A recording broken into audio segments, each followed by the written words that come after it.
आपण इथं सांधेदुखीच्या विषयावरती एकत्र आलेलो आहोत आणि त्याच्यावरती विस्तारित अशी चर्चा करून सगळ्या शंका कुशंका दूर करणार आहोत. पहिली शंका ही की सांधेदुखी का निर्माण होते.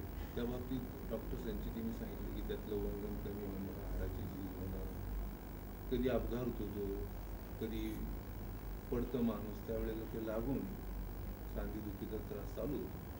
हे अगदी जादू केल्यासारखं बरं करू शकतो आपण. हे ज्या वेळेला असं सांधेदुखीचा त्रास उद्भवतो तर डॉक्टरकडे आपण जाणं आवश्यक आहे आणि ते पण असं म्हणजे ऑर्थोपॉडिक्स संचिती डॉक्टर संचिती हॉस्पिटल इकडे आल्यानंतर इथं अगदी व्यवस्थित सगळी ट्रीटमेंट केली जाते आणि त्यामध्ये सांधेदुखीसाठी सांधेरोपण शस्त्रक्रिया हे आता नवीन केंद्र ओपन केलं आहे.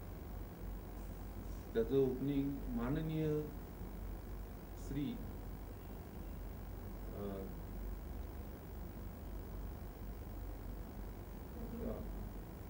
राष्ट्रपतींचं नाव आपल्याला माहिती आहे, प्रतिभाताई पाटील यांनी त्या वृक्ष आपलं सांधेरोपण शस्त्रक्रियेचं उद्घाटन केलेलं आहे आणि अत्याधुनिक अशी सगळी मशिनरी तिथं आहे. त्यामुळे अगदी व्यवस्थितपणे सांधेरोपणची शस्त्रक्रिया केली जाते. त्या बाबतीत मॅडमने आपल्याला मार्गदर्शन केलेलं आहे. त्यांचं अगदी पूर्णपणे सक्सेस झालेलं आहे आणि ते आता जीवनाच्या यशस्वी मार्गावरती वाटचाल करीत आहेत.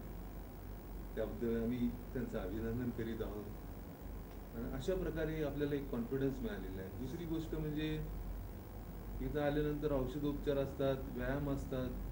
ते आपण केलं की ते तेवढ्या वेळापुरतं जादू केल्यासारखं बरं होतं. परत त्रास उद्भवू लागतो. त्यावेळेला परत व्यायाम करणं, परत औषध घेणं हे आपल्याला डॉक्टर सांगतात. तर आपण असं करायचं की नियमितपणे मेहनत करणं आणि डॉक्टरांना विचारून तसा आहार घेणं आणि शिस्तबद्ध असं जीवन म्हणजे वेळापत्रक करायचं आपलं दिवसाचं सकाळपासून संध्याकाळपर्यंत आणि त्या प्रकारे अगदी व्यवस्थित सगळं टाइमपास करायचा. टाइम इज द मनी अशा प्रकारे ना वेळेचा उपयोग करून अगदी सतत मेहनत, उद्योग आपलं म्हणजे हे व्यायाम वगैरे आहे, नंतर खेळणं आहे, फिरणं आहे, सफर आहे आणि इथं म्हणजे मुख्य म्हणजे हे की कधी अपघात झाला तर त्यामध्ये निरनिराळ्या प्रकारे अगदी माणूस हात जाणं, पाय जाणं, कुणी कुणी जागेवर खलास होतं, असे एक अपघात होत असतात. तर हे अपघात टाळण्यासाठी विविध उपाययोजना केल्या गेलेल्या आहेत. एक्सप्रेसवे सारखे, हायवे सारखे सगळे रस्ते, मध्ये विभाजक आणि सगळीकडे अगदी ट्रॅफिकची व्यवस्था व्यवस्थित. तरी देखील इतकं पॉल्युशन वाढलेलं, इतके ट्रॅफिक वाढलेली आहे की अगदी सगळी म्हणजे अगदी जरा सिग्नल मिळालं की रेसचे घोडे सुटतात. कुठे धडक होईल काय, कसे कसे अपघात होतात, हे सगळं टाळण्यासाठी आणि ते अपघात झाले तर ते इथं अगदी व्यवस्थित ट्रीटमेंट केली जाते आणि अगदी जादू केल्यासारखं बरोबर केलं जातं. सगळे पार्ट सुद्धा लावता येतात. इतकी म्हणजे मेडिकल सायन्समध्ये प्रगती झालेली आहे. अशा प्रकारे ॲडव्हान्स मेडिकल सायन्सची जी प्रगती आहे ती आपल्याला एक पूर्णपणे आत्मविश्वासाने भरोसा देते की सगळं काय बरं होऊ शकतं.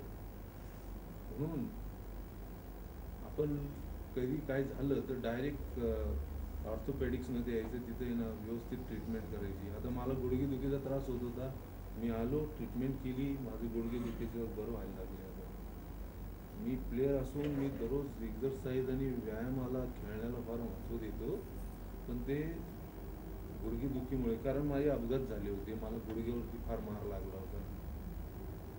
2-4 वेळेला अपघात झाल्यामुळे ते पाय असे हे झाले. पण मी असा प्लेयर होतो अगदी चॅम्पियन, त्यामुळे मला फुल कॉन्फिडन्स मिळवण्यासाठी मी परत एक्झरसाईज चालू केला. आज पूर्णपणे बरं झालेलं आहे, बरं होत आहे आणि कॉन्फिडन्स मिळतो आहे. तर असाच कॉन्फिडन्स सगळ्यांना मिळावा आणि जे सांधेदुखीने पीडित आहेत ते बरे व्हावे अशी मी शुभेच्छा करतो आणि माझे 2 शब्द संपतो.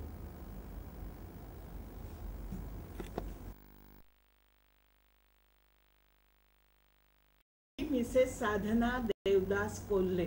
मी हायस्कूल टीचर आहे. जवळजवळ 7 वर्षांपूर्वी माझ्या गुडघेदुखीचा त्रास सुरू झाला आणि मला डॉक्टर संचेती यांच्याकडे जाण्याचा संदेश कुणाकडून तरी मिळाला. त्याप्रमाणे मी इथं आले आणि माझं ऑपरेशन अत्यंत यशस्वी झालं. त्यानंतर 7 वर्षापर्यंत मी शाळेमध्ये काम केलं. फळ्यावर लिहिणं, उभं राहून शिकवणं, जिने चढणं उतरणं, या सगळ्या गोष्टी मला सुखद झाल्या आणि हजारो विद्यार्थ्यांनी पाहिलं की मॅडमना त्रास होत असताना त्यांचं ऑपरेशन झाल्यामुळे त्या यशस्वीपणे शिक्षकी पेशाचं काम करू शकल्या. मला डॉक्टर के.एस. संचेती यांचे खूप आभार मानायचे आहेत, कारण जीवनाच्या वाटचालीत त्यांनी मला यशस्वी असे पाय दिले.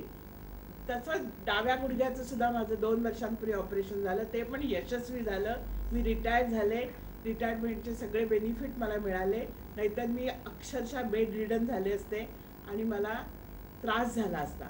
मी संचेती हॉस्पिटलची अत्यंत आभारी आहे की जीवनाच्या वाटचालीत त्यांनी मला त्यांच्या वैज्ञानिक दृष्टिकोनामुळे अत्यंत यशस्वी आयुष्य दिलं. तसंच इथला वैज्ञानिक दृष्टिकोन आणि आपुलकी मला खूप आवडते.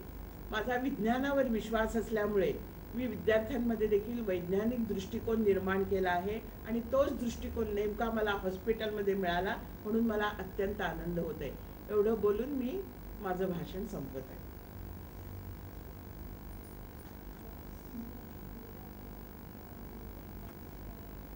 नमस्कार, मी मिसेस भारती नायडू बोलते आणि जो 10 वर्षापासून मला गुडघ्यांचा त्रास होता, तो इतका अतिशय त्रास तर मी अजिबात अगदी चालू शकतसुद्धा नव्हते. आणि मला या दवाखान्याबद्दल माहिती मिळाली की संचेती सरांच्याबद्दल, त्यांच्या ऑपरेशनला सगळेच गुडघ्याचे असे सक्सेसफुल होतात म्हणून माहिती मिळाली. म्हणून मग या दवाखान्यात मी आले आणि मग नंतर माझ्या पहिल्या गुडघ्याचं ऑपरेशन झालं. त्या गुडघ्याचं ऑपरेशन करताना सुद्धा मला खूप भीती वाटली सुरुवातीला त्या ऑपरेशनची, की माझा पाय व्यवस्थित होतो का नाही. पण पहिलं ऑपरेशन सक्सेस झालं. त्यानंतर 6 महिन्यांनी दुसऱ्या गुडघ्याचं पण माझं ऑपरेशन झालं आणि 2-3 महिन्यांनी माझ्या खांद्याचं, म्हणजे एका वर्षात माझे 3 ऑपरेशन झाले. आणि या ऑपरेशन्समुळे मला इतकाच म्हणजे चांगला फायदा झाला, म्हणजे जो त्रास होता तो त्रास माझा कमी झाला आणि सगळ्या डॉक्टरांच्या सहकार्याने आणि माझा हा त्रास खूपच कमी झाला. मला अत्यंत म्हणजे अगदी घरामध्ये बाथरूमपर्यंतसुद्धा मला चालता येत नव्हतं, पण मी आता अगदी चांगली चालू शकते, फिरू शकते, लांब उभं राहू शकते 1 तासभर का होईना.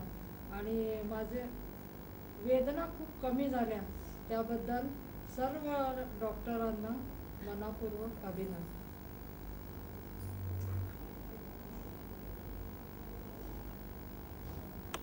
मी विजया नाईक.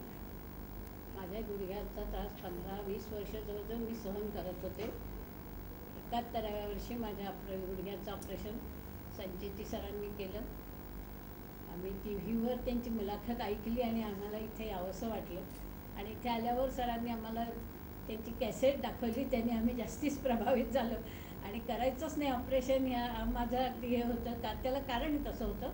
इतर डॉक्टरांकडे आम्ही मुंबईत होतो, इथे पुण्यात आता 5 वर्षांनी आलो. मुंबईत 2-3 डॉक्टरांना दाखवले. सगळ्यांनी 1.5 लाख रुपये एकेका पायाच्या ऑपरेशनला सांगितले. एवढा खर्च स्वतःकरता करणं आम्हाला केवळ अशक्यच होतं, म्हणून मी तो विचार कधी केला नाही.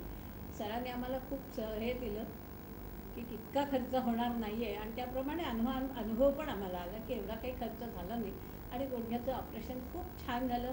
विशेषतः इथे डॉक्टर तर स्वतः खूपच काळजी घेऊन आणि पेशंटशी इतक्या प्रेमाने आणि बोलतात, तेच खूप छान वाटायचं. पण त्याच्याबरोबर सगळा बाकीचा स्टाफ जे चेकिंगला एरवी यायचे डॉक्टर दुसरे, ते काय नर्सेस काय आणि तर आयासुद्धा इतक्या छान वागतात. सगळ्यांचा अनुभव खूप आहे. मला तेव्हा जरासुद्धा हलता येत नव्हतं.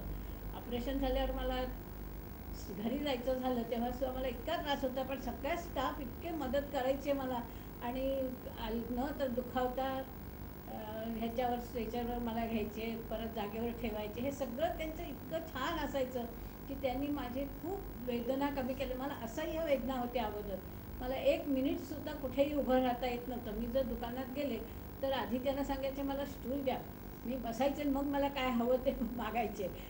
इतकी माझी अवस्था होती. घरात स्टूल घेऊन मी बसून स्वयंपाक करत होते. आता मी छान उभं राहून स्वयंपाक करू शकते, चालू शकते आणि सबन कॉलनीत फिरते, बाहेर सकाळ संध्याकाळ फेरे मारून येते बाहेर, रेग्युलर व्यायाम करते. माझा हा इतका सगळा फायदा ह्या ऑपरेशनमुळे झाला आहे आणि ह्या हॉस्पिटलची एक मला ही जे अनुभव फार चांगला आला त्याबद्दल मी संचेती सरांची शतशः ऋणी आहे. आणि माझ्या बाबतीत असं झालं होतं, हा माझा भोग मी मानते की गुडघ्याची जखम थोडीशी 1 इंचभर जी राहिली होती ती 5 महिने पुढे बरी झाली नाही. त्याच्याकरता 5 महिने मी सातत्याने येत होते. तर संचेती सरांच्याबरोबर पाटील सरांनी सुद्धा पुष्कळ वेळा मला तपासलं. तर ते दोघं असल्याशिवाय मी बसून राहायची वाटेल तेवढे तास, पण मी त्यांच्याशिवाय कोणाला दाखवत नसे जखम, त्यांना केस माहीत आहे म्हणून. त्यांचे इतके अनुभव छान आले. आतासुद्धा मी जर कधी आले तर भेटले तरी ते लगेच बोलतात, कारण आता 5 महिने आम्ही सातत्याने येत होतो. पण सगळ्यांचा अनुभव तेव्हा असा खूप चांगला आला. त्यांनी खूप प्रयत्न केले, मागाहून ती जखम बरी झाली. त्याच्यानंतर मला काही त्रास झाला नाही आणि त्यामुळे मी सगळ्यांची खूप ऋणी आहे, कारण माझं आता जीवन अतिशय सुसह्य झालेलं आहे. मी सगळ्यांपासून तोडली गेल्यासारखी जी झालं ते आता मी समाजात मिक्स होऊ शकते, वेगवेगळे काहीतरी कार्यक्रम करू शकते, म्हणजे माणसात राहू शकते, पायांनी चालता येत असल्यामुळे. म्हणून मी सगळ्यांची खूप ऋणी आहे.